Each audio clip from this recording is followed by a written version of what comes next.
Audio 9.2. Good morning, Mr. Davis. What can I do for you? Thank you for meeting with me, Mrs. Clark. I'm really concerned about a situation that has arisen.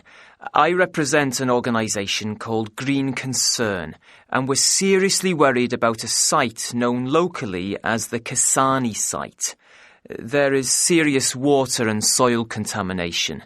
The pollution is coming from potentially toxic waste from industrial and disposal facilities nearby. Okay. And who is this affecting? It's directly affecting the residents of the area adjoining the site, who depend on the water and soil for farming. They believe that they haven't been sufficiently involved in the decision-making processes in respect of the disposal of the waste, and they also maintain that the authorities haven't given them access to sufficient information.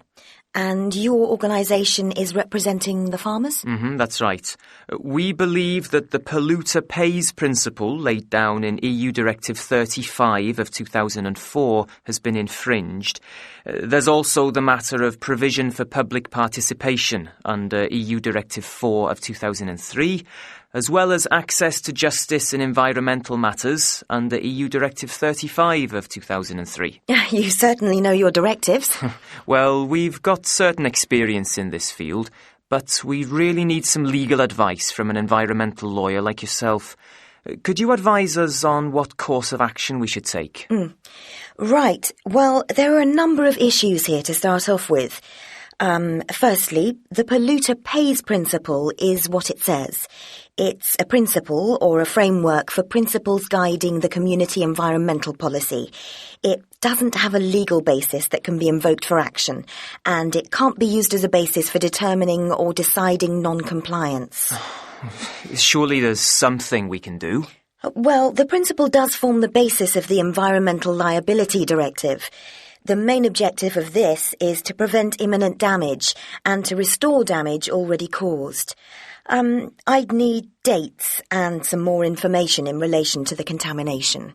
I'd also need to know the degrees of contamination, the various contaminants, and their effect on the water and soil quality.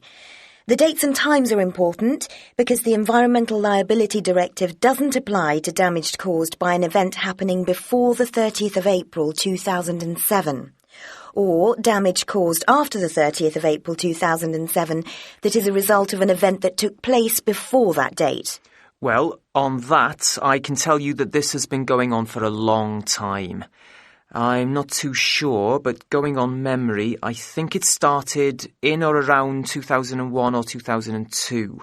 And the authorities then tendered for a company to come in and clean up the mess.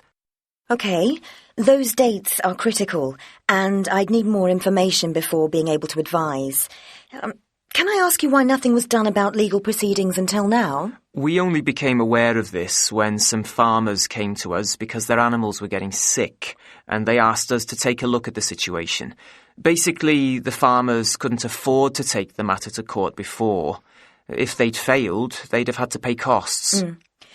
What you need to do is to have a meeting with the farmers involved and get information about dates, times, degrees of contamination and action taken by them over the period of time involved. Then I'd be able to give preliminary advice on a course of action, but it really is a bit premature of me to advise without these details.